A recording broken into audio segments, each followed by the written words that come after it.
guys, this is a video about going round the paint of a mini roundabout. Now, hopefully from learning how to drive, your driving instructor has told you to go round the paint of the circle of the painted mini roundabout. Now, it's painted on the floor as a disc and we should make an effort to go round. If there's any arrows, you can drive over the arrows. It's just the disc that you should try and go around as much as possible. Now, if the roundabout used to be a T-junction and they've turned it into a roundabout, sometimes there's not a lot of space when that happens because it's been made into a traffic calming measure to slow down traffic from every area. Sometimes if they've got speed issues, they will come to a T-junction and just make it a roundabout all of a sudden.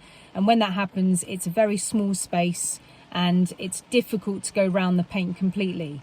In this situation, when you're on your driving test, the examiner is going to be okay with if you are trying to make an effort to go round as much as possible. If you borrow a little bit of the roundabout, it's not the end of the world, but he does want to see you trying to go round it. So in those particular situations, when you're coming up to those roundabouts, they're very small and it's probably going to be closed anyway, which means you can't see. So you'd very gently come up. It's likely that you'd need first, but I'd need to see the roundabout, but you'd come up into first if it's closed, and if it's very tight you're going to need to go to the left first and then go round the roundabout. We don't want to go in a straight position and then turn because we'd cut off the roundabout. So if it's safe to do so and you've done all your general checks to the right and done all that, and then when it's safe to go, you're going to need to take the car slightly to the left and then go round using excellent clutch control as you go round by lifting and dipping your clutch, okay? Because they can be quite tricky. Now, going round the paint is very important, whether it's a single roundabout on its own or whether it's a double mini roundabout. Doesn't matter what it is. We've got a driving examiner in Cheltenham that if you drive over the top of it, she'll literally go, "It's a roundabout, it's a roundabout. You need to go round the roundabout."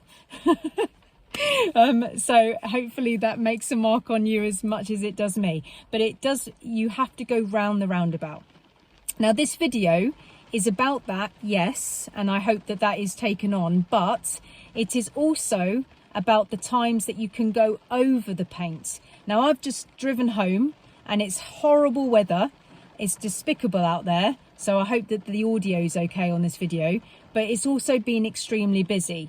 Now, when it's extremely busy, people are in a rush to get home because it's rush hour, you know, 5:30, 6 o'clock, and they come up to a mini roundabout and they stuff themselves into the other side of the road. Erroneously sometimes. They shouldn't really be doing it because they start blocking roads and they're in the way and stuff like that. Now, when it comes to this situation, this is the only time that you can start going over the paint of the mini roundabout, because if you don't, it's going to cause a massive traffic jam and everybody's going to get annoyed with you. So sometimes you're going to need to take a route to keep traffic moving, if necessary, to go over the roundabout and get the traffic moving again. So I'm going to draw you a picture of this in a minute so it's totally clear. The examiner would expect you to do these kind of things. If there was suddenly a huge traffic jam, that you would need to do that.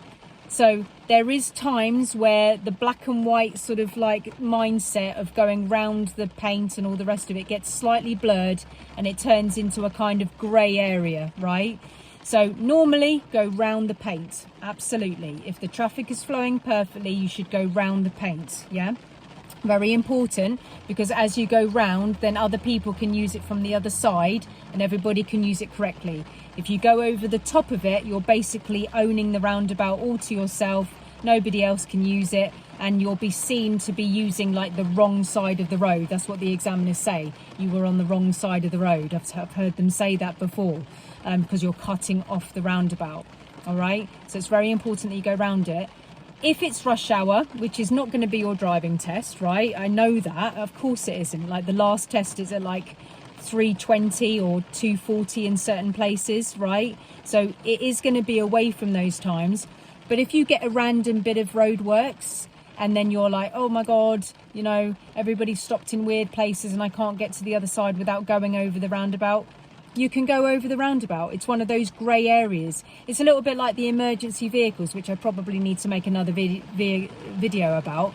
But in those situations when there's blue lights and there's police and there's ambulances, you know, all the black and white rules about things can slightly be blurred. You know, you might need to very carefully go through a red light to get out of the way of like a police car or an ambulance, or you may need to very carefully check for pedestrians on the curb, make sure they're not there, and if they're not, mount the curb very gently to get out of the way of the blue light vehicle.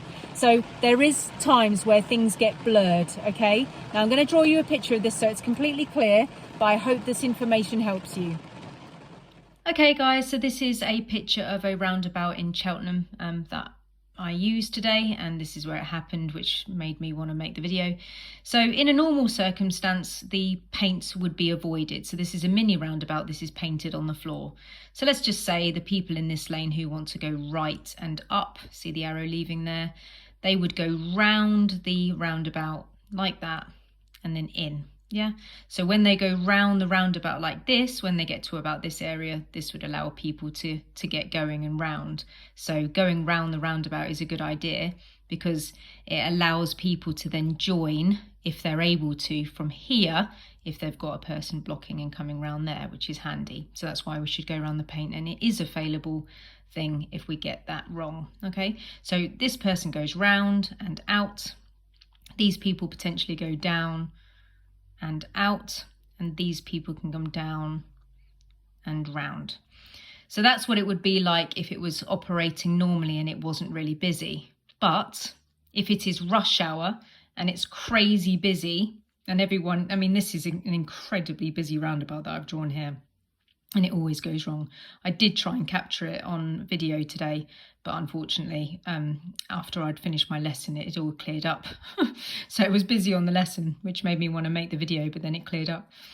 Okay, so if these people are in this lane and they're turning left, let's just say, for instance, they can go. So let's just say they go in and it's rush hour and people start sort of making a traffic jam here. So they've come from here and they're going in and they're being almost a bit naughty, sort of making this traffic jam on the roundabout like that.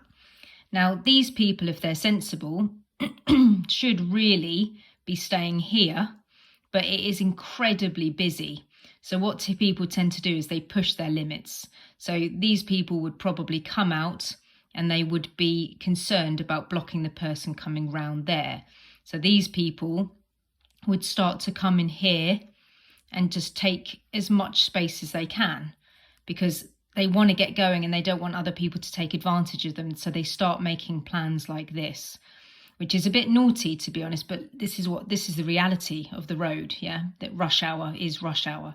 So these people come out and they don't block this road because they know that they can't go that far with their naughtiness. They come out here and they go to the end there, right? So these people now who are coming down from here, who need to go into this road, they can't come round here. I mean, they could come round here and be in a traffic jam here, but there's a gap there. These people can't go. There's actually a traffic light here. There's a traffic light. So these people are stopped for a traffic light here. So these people who want to get going down there, they could go around here and be there, but it would make a massive blockage. It would just block all the way around. The whole thing would just come to a standstill. So these people are now only in this situation would be able to do this on this occasion only, because it's the only choice they have. If they don't do that, they are going to cause a massive traffic jam, which would make the entire thing a million times worse. It would just be awful. Yeah. And also they might not be able to do it because these people have actually turned here and they are also creating traffic like this because they would come around there and start stopping there because they can't get out either. So the gap is there. And that is the only time that you can start going over paint. If it's the only choice that you've got. Yeah. Now, this is unlikely to happen on your driving test unless there's been some kind of accident or some kind of odd thing that's happened. because you're not going to be doing a driving test within like a rush hour, obviously. But of course, the road is the road. And if somebody's having an accident, or if police are directing traffic, or something's gone wrong, if you have only got the choice of going over there to keep traffic moving, this is the only time you can do it. All right. So it is allowed if there is no other choice to keep traffic moving. If you don't do this, if this was you here and it's impossible to go around there because you're blocked here and blocked here, if you didn't do this, this person would be very angry. They would start beeping their horn, and they would insist that you go over the paint. So it's a grey area.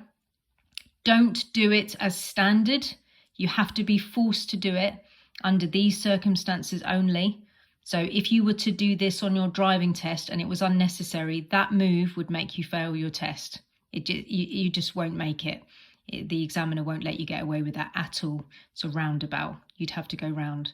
But if it was like this, that's the only time that you can cut across. Guys, really hope that information helps you, and good luck with your driving.